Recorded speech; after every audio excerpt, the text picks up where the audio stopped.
১২৫ রানের টার্গেটে খেলতে নেমে প্রথম ওভারই উইকেট হারায় রাজশাহী ওয়ারিয়র্স। সাহেবজাদা ফারহান আউট, ২ বলে ২ রানে। হাসান মাহমুদের উইকেট শিকার।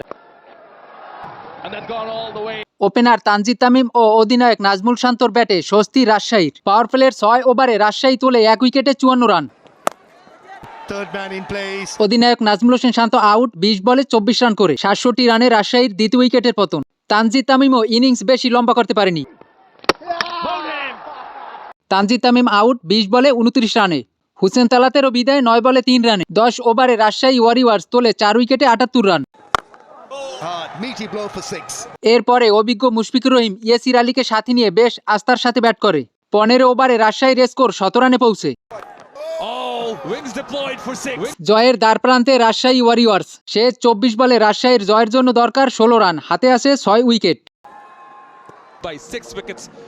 ১৭.৫ বলে ৪ উইকেট হারিয়ে ম্যাচ জয়লাভ করে রাজশাহী ওয়ারিয়র্স। মুশফিকুর রহিম ২৮ ও ইয়াসির আলী ২৩ রানে অপরাজিত।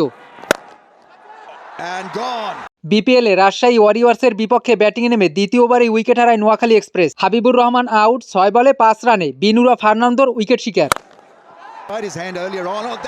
দ্রুত বিদায় সাব্বির হোসেনেরও ১১ বলে ৬ রানে। রিপন মন্ডলের উইকেট শিকার। পাওয়ার প্লের ৬ ওভারে নোয়াখালীর সংগ্রহ ২ উইকেটে ৪২ রান।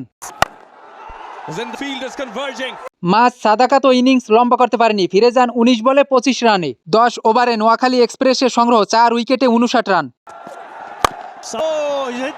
মাহিদুল ইসলাম অঙ্কন টি-২০ নামের পূর্তি সুবিচার করতে পারেনি, করে ২৭ বলে ২২ রান। টিকতে পারেনি জাকির আলীও, বিদায় ৮ বলে ৬ রানে। ১৫ ওভারে নোয়াখালী এক্সপ্রেস ৫ উইকেটে ১৭ রানে পৌঁছে। শেষ ৫ ওভার ছিল রাজশাহী বোলারদের নিয়ন্ত্রণে, মাত্র ২৪ রান দিয়ে তোলে ৩ উইকেট। ২০ ওভারে নোয়াখালী এক্সপ্রেসের সংগ্রহ দাঁড়ায় ৮ উইকেটে ১২৪ run. Ripon Mondal ৪ over ১৩ run দিয়ে তুলে নেয় ৪ উইকেট।